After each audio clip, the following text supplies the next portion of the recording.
Kuya naman, hindi ka na bata. Bakit ba nakikipag-away ka pa rin sa mga bata na kapitbahay natin? Kuya, ayaw ko ng gulo. Kaya pwede ba? Huwag ka nang lumabas ng bahay ha? Napahilot sa sentido si Aiza na napatitig sa Kuya Ivan niya na nasa 30 na ang edad. Nakalabas ito ng gate ng bahay nila at nakikipag-away sa mga batang kapitbahay niya. Merong schizophrenia ang kanyang Kuya Ivan. Kung kaya kahit sa ganitong edad nito, ay parang bata pa rin ito kung umusta. Ito yung sakit ng ulo ni Aiza. Isa sa mabigat na pasanin ni Aiza sa kanyang buhay na iniwan ng kanyang mga magulang.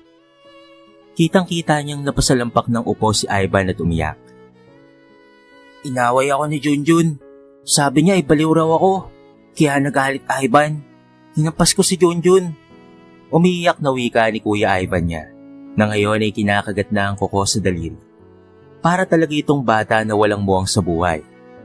Kuya, malaki ka na kasi at hindi ka na bata. Kaya hindi ka na pwedeng makipag-away sa mga kagaya ni Junjun. Bad boy Junjun, inaway niya si Ivan at tinurahan si Ivan sa muka. Suntok niya pa si Ivan. Napapailing na lamang si Aiza nang lumapit sa kanila ang 7 taong gulang na si Kay at niyakap ang Tito Ivan niya. Tito, inaway ka na naman ba ni Junjun ha? Halika na, love-love ka na lang kay Kay at ako na ang bahala kay Junjun bukas sa school. Aawayin ko si Junjun at ipaghihiganti kita Tito Ivan. Kaya halika na, magbihis na si good boy Tito Ivan para malinis na at mabango, okay? Nakakaya na makita ka ni Ate Lizelle na marungis. Baka hindi ka na magustuhan ni Ate Lizelle. Napatutop si Ivan na sinipat ang sarili kung kaya't gumuhit ang malawak ng ngiti ni Kay. Gustong-gusto ni Tito Ivan niya ang kapitbahay nilang dalaga na si Ate Lizelle. Kung kaya ay ito ang nirarason ni Kay sa kanyang Tito Ivan para maniwala kaagad ito sa kanya. Napabugan ng hangin si Aiza nang makitang kaagad na sumunod si Ivan sa sinabi ng kanyang anak na si Kay. Mama naman kasi, sinabi ko na sa'yo na hindi mo makakausap si Tito ng ganyan. Nakapamewang na wika ni Kay at iniwanan ng inang napapailing na lamang. Ganito palagi ang kanilang buhay.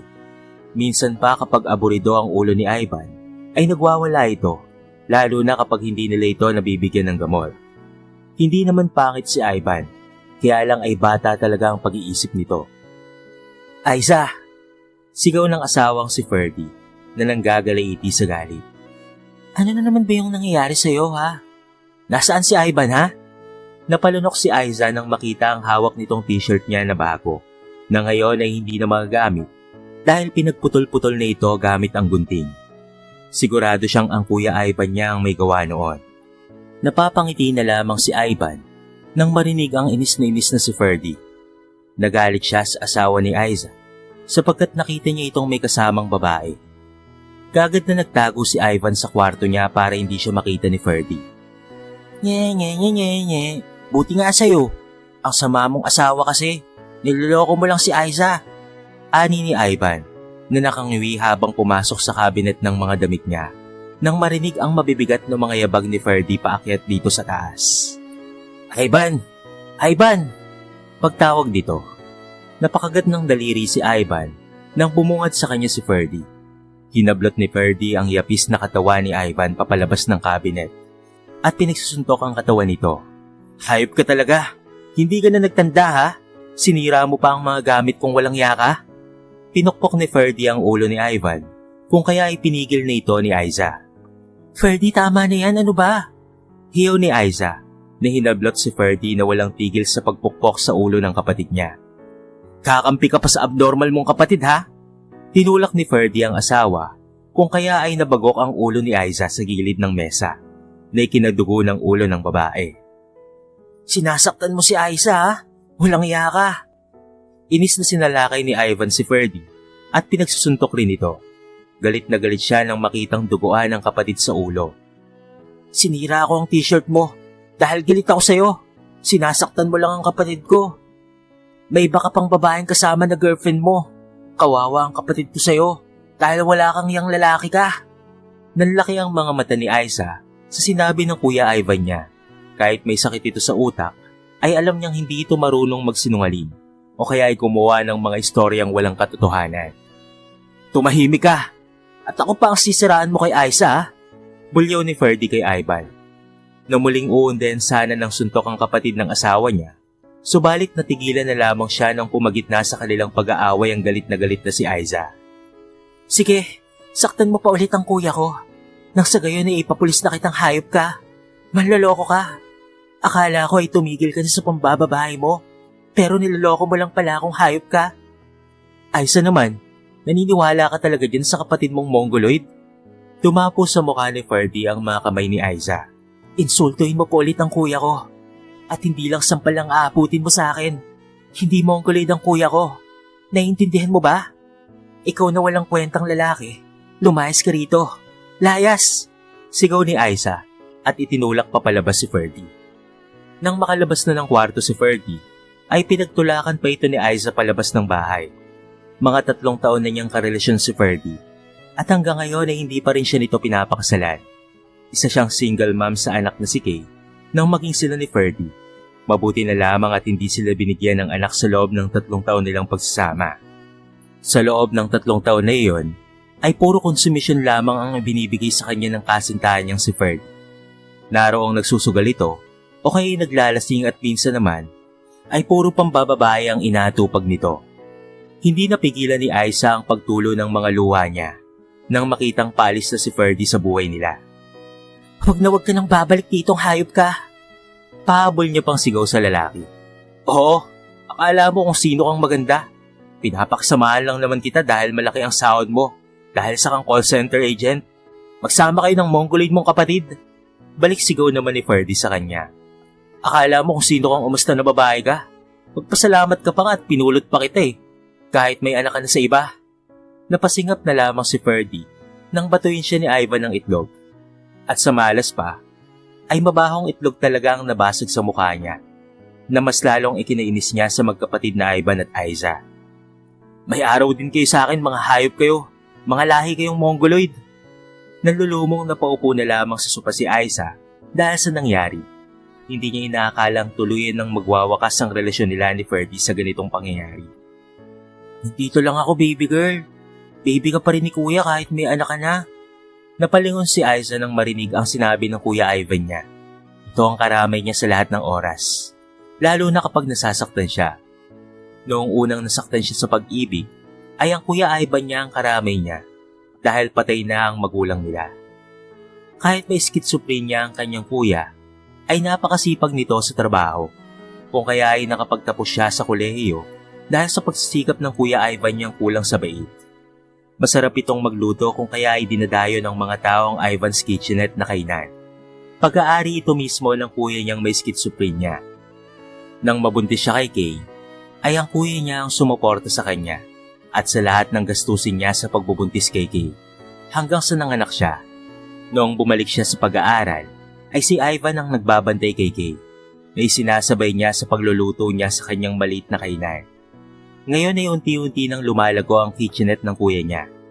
Napakalaki ng respeto niya sa kuya niyang may schizophrenia. Kahit ganito ang kalagayan nito, ay mahal na mahal niya ito, maging ng kanyang anak.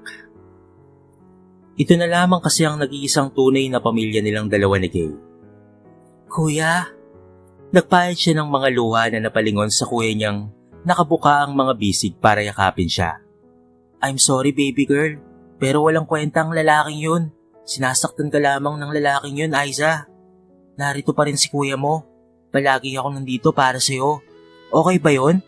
Malungkot na napangiti si Aiza at niyakap ang kanyang kapatid. Salamat kuya. Maraming salamat sa'yo at hindi mo ako iniwan. Maraming salamat dahil palagi kang nariyan para sa akin. Napakagat ito ng daliri na tila ay nahihiya pa sa sinabi niya. Ako ang dapat na magpasalamat sa'yo dahil tinitiis mo ako at hindi mo ako iniiwan kahit kailan. Kahit pasaway si Ivan minsan. Kahit pa bebe ako kuya mo pa rin ako baby girl. Walang iwanan ha. Mahigpit na niyakap niya ang kanyang kuya Ivan at matamis na sumilay ang ngiti sa mga labi niya. Kinabukasan ay nagulat na lamang si Aiza nang makita si Ferdy sa labas ng call center na pinagtatrabahuan niya. Kakapromote niya pa lamang bilang manager, kaya't ayaw niyang masira ang reputasyon niya sa kumpanya. Anong ginagawa mo rito? Mag-usap tayo. Wala akong matirhan at ibang mapuntahan. Kaya pabalikin mo na ako sa bahay oh. Pangakong magbabago na talaga ako at hindi ko nasasaktan si Kuya Ivan mo. Napabuga ng hangin si Aiza sa narinig na sinabi ni Ferdy. Halos hindi niya na mabilang ang mga pagkakataong binigay niya rito. Pagod na ako, Ferdy. At ilang ulit ka nang nangako sa akin. Kaya't pagod na ako sa'yo. Pagkatapos niyang sabihin niyon, ay pumasok na nga siya sa kumpanya nila at naiwan na lamang si Ferdy na naikuyom ang kamao. Ikaw talagang mongoloid ka ang dahilan ng lahat ng paghihirap kong ito. Kung hindi ka lang sana pakilamero, hindi sana kami magkakaganito ni Aiza. Makakaganti rin ako sa iyong mongoloid ka. Ani ang napapatiimbagang ng maalala ang ginawa ni Aiza na pagpapaalis sa kanya ng dahil sa kapatid nitong may sakit sa utak. Habang nasa loob ng kanyang maliit na opisina sa Ivan's Kitchenette, ay tapos nang magluto si Ivan at nagsimula na siyang magbilang ng kanyang sales na nakaraang araw. Matalino si Ivan, lalo na sa pagnenegosyo at pati na rin sa math. Kahit na meron itong mental disorder, ay magaling ito sa negosyo. Pero mostly, ay lagi itong niloloko ng mga kahera niya sa kainan niya o kaya naman ay mga trabahador niya. Pero sa ngayon ay sinuwerte si Ivan na magkaroon ng honest at mabait na kahera at pati na rin serbidora. Kapitbahay nila ito ni Aiza na tinutulungan ni Ivan kung kaya ay napakalaki ng utang na loob ng mga ito kay Ivan na tinugunan naman nila ng kabutihan ng loob. Pero minsan kahit kaano pa kabuti kung ang mga tao sa iyong paligid ay masasama ang pag-uugali at walang utang na loob, ay wala ka talagang takas sa kasamaan.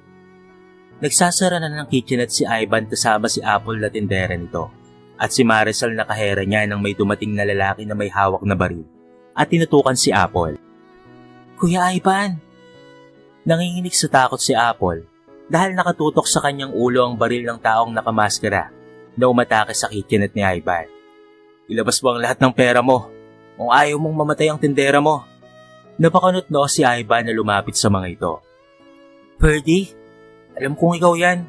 Bitawan mo si Apple at ako ang harapin mo. Tapos ka na sa panloloko mo sa kapatid kong si Aiza. Kaya ngayon ay magiging tulisan ka naman. Kaya ayaw na ayaw kita para sa kapatid ko eh. Dahil alam kong masama kang tao. Kilala niya ang boses ni Ferdy. Kaya alam niyang si Ferdy ang nakamaskarang tao na nasa harapan niya. Sinira mo kami ni Aiza. Kaya't sisirain din kitang mongoloid ka. Pinaputokan ni Ferdy si Ivan kung kaya ay nagulat ito. Kaagad na rumihistro sa utak ni Ivan ang karahasan at naningkit ang mga mata nitong dumako kay Ferdy.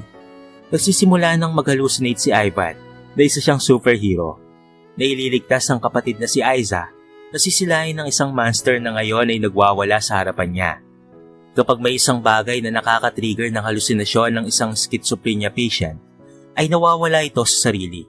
Nag-hallucinate at minsan pa nga ay nagsasalita ng mga bagay na hindi maintindihan. Sa ginawa ni Ferdy, ay tuluyang nagwala si Ivan na noon ay kinuha ang matalas na bone chopper na ginagamit niya sa paghihiwa ng mga buto. Kuya Ivan, wag! Iwinasiwas ni Ivan ang hawak na bone chopper sa kanilang harapan. Nanlilisik ang mga mata nito na nakatitig sa kanila. Hindi na sila nakilala pa ni Ivan, kung kaya ay patuloy ito sa pagwawala. Ate Maricel, tawagan mo si Ate Aiza, bilis! Halos nag-aabulan na sina Apple dahil iwinasiwas ni Ivan ang bone chopper sa harapan niya. Sinamantala naman ni Ferdy ang kaguluhang nangyayari at binuksan ng vault na lalagyan ng pera. Nang malimas ang maraming pera ni Ivan, ay nagmamadaling lumabas si Ferdy sa loob ng restaurant. Napatigil siya matapos tamaan ng isang bote ng soft drinks ang ulo niya mula sa nagwawalang si Ivan. Aray! Hiyaw niyang inis na binalikan si Ivan at ikinasa ang baril.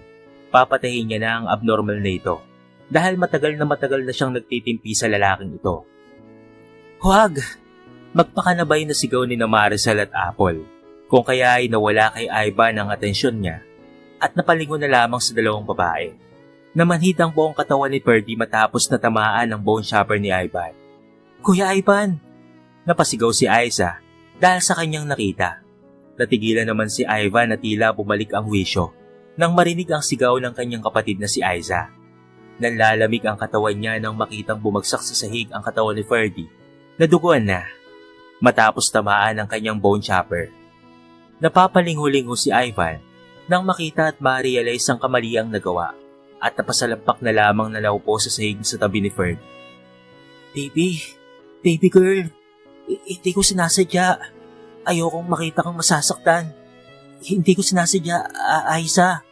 Napaiyak na lamang si Aiza na niyakap ang kanyang kapatid. Wala kang kasalanan, kuya. Si Ferdy ang may kasalanan. Kaya't huwag kang matakot, ha? Hindi ka iiwan ni Aiza, kuya. Kaya tahan na. Tahan na, kuya. Parang bata na umiiyak si Ivan at nagsisimula na naman ang pagsasalita nito ng kung ano-ano. Nagtuturo ito sa itaas ng bubong na kung ano-ano ang nakikita niya. Si Ferdy naman ay dinalan sa ospital. Hindi naman fatal ang tama nito, pero tuluyan itong nakulong. Kinasuhan nito ni Aiza sa ginawa nito sa kapatid niyang may sakit sa pag-iisip. Kuya, tahan na ha. Magbihis ka na at kailangan nating bumalik kay Doc. Aniya sa kapatid na nakatitig sa kawalan habang nagsasalita ng hindi nila maintindihan. Kuya Ivan, sige na ha. Magbihis ka na.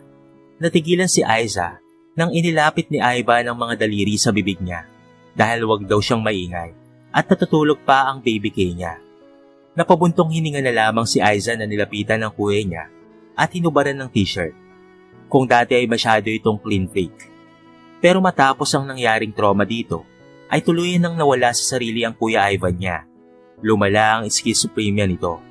Pero tinitiis na lamang ni Aiza ang lahat.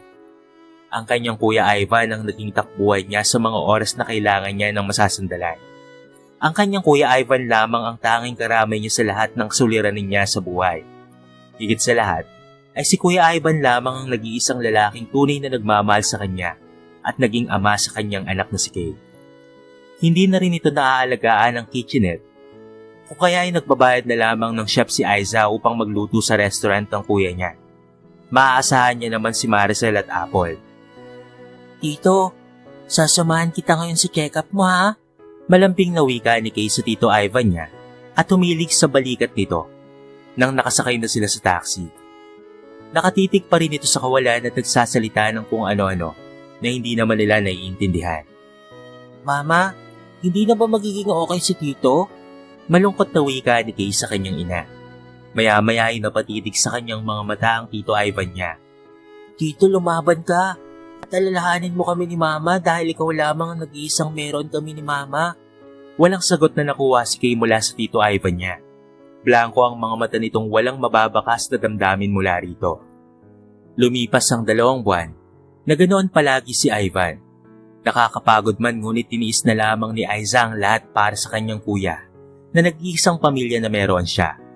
Palugi na kasi ang restaurant ng kuya niya, dahil sa mismanagement ni Ate Maricel at ng chef. Humingi naman ng tawad sa kanya ang mga ito dahil sa kakulangan nila. Kahit napagpasyahan na lamang ni Aiza na mag-resign sa trabaho para siya na mismo ang mamahala ng kitchenette ng Kuya Ivan niya. Dadalhin niya roon sa kitchenette ang Kuya Ivan niya. Baka isa ito sa mga ka-trigger ng mabilisang recovery ng kuya niya. Sa ngayon ay stable na ito at nakakausap na ng maayos kapag tatanungin mo. Hindi na rin ito nagwawala at bayolente kapag nakarinig ng bulyaw ng kahit sino. Hanggang sa isang araw ay nagulat na lamang si Aiza nang makatanggap siya ng paanyaya mula sa Oxford Telecommunication and Smartmatic Company. Inaanyayahan ng mga ito ang mga malalaking shareholder ng kumpanya nila na ikinagulat naman ni Aiza. Pero ayon sa nabasa niya, ay nakapangalan sa kanya ang napakalaking shares ng kumpanya na masyadong ikinapagtaka ni Aiza. Hinalungkat niya ang mga gamit ng kuya niya dahil naalala niyang may nabanggit ito noon na nakabili raw siya ng shares sa isang company. Ha? Napanganga siya nang makita ang mga dokumentong hawak ng Kuya Ivan niya. Nagulat siya kasi isa siya sa may napakalaking shares sa kumpanya. Wala siyang kaalam-alam na isa pala siyang shareholder dahil ipinangalan sa kanya ng kuya niya ang napakalaking savings nito na inilagak nito bilang investing shares sa kumpanya at lumago. Ang perang inilagak ng Kuya Ivan niya ay naging share capital ng kumpanya na sa hindi nagtagal ay nagmultiply ang interest. Kahit napakalaki ng balik ng investment ng kuya niya na nakapangalan pa sa kanya. Wala siyang kaalam-alam sa pinagagagawa ng kuya niya dahil napakabisi niya sa trabaho. Araw-araw po, Tinitignan ni Tito ang pera niya, Ma. Sabi niya para sa atin daw po yan. Anya ni Kay nang makita ang inang halos malula sa laki ng perang nakapangalan sa kanya. Isa na siya ngayong milyonarya at sa ilang taon lang kapag nagtuloy-tuloy ang pagbulusok ng kumpanya pa itaas ay magiging bilyonaryo na sila dahil sa ginawa ng Kuya Ivan niya. Alam mo ang patungkol dito ha, Kay? Maang natanong ni Aiza sa anak. Opo, kasi lagi ang chinecheck ni Tito at ipinapakita niya sa akin. Birthday ko pa nga po ang password sa savings account ni Tito eh. Napatitig na lamang si Aiza sa kanyang kapatid na tahimik lamang na nakikinig sa pag-uusap nila. Kuya, magbihis ka. Isasama kita at dadalo tayo sa anniversary ng Oxford. Napangiti ito na kaagad namang nagbihis. Halos malula si Aiza sa biglaang pagbabago ng buhay nila dahil sa pag-i-invest ng Kuya Ivan niya. Pinag-aralan niya kung paanong patakbuhin ng maayos ang malaking pera ng kuya niya. Lalo na ang kitchenette nito. Sa paglipas ng mga araw at buwan, ay nagbalik ang dating sigla ni Ivan at muli na itong bumalik sa pagluluto ng masarap na pagkain. Habang si Aiza naman ay pinapatakbo ng maayos ang malaking investment ni Ivan. Wala na siyang panahon pa sa mga lalaki at ibinuhos niya na ang oras para sa kanyang anak na si Kay at sa Kuya Ivan niya na nangangailangan ng atensyon nila ni Kay bilang pamilya. Ito na ang tamang oras para siya naman ang mag-alaga sa kuya niya. Ibabalik niya ang pagmamahal na ibinuhos ng kuya niya sa kanilang mag-ina. Dahil ang kanyang kuya ay ang hero nila ni Kay, ang nag-iisang super Ivan ng kanyang buhay. Dito na po nagtatapos ang ating maiksing kwento sa araw nito. Kung nagustuhan nyo ay maaari bang i-type nyo sa comment section ang inyong mga komento? Nang sa gayon ay mabasa natin ang lahat ng yan. Hanggang sa muli ka barangay. Thank you so much and peace out.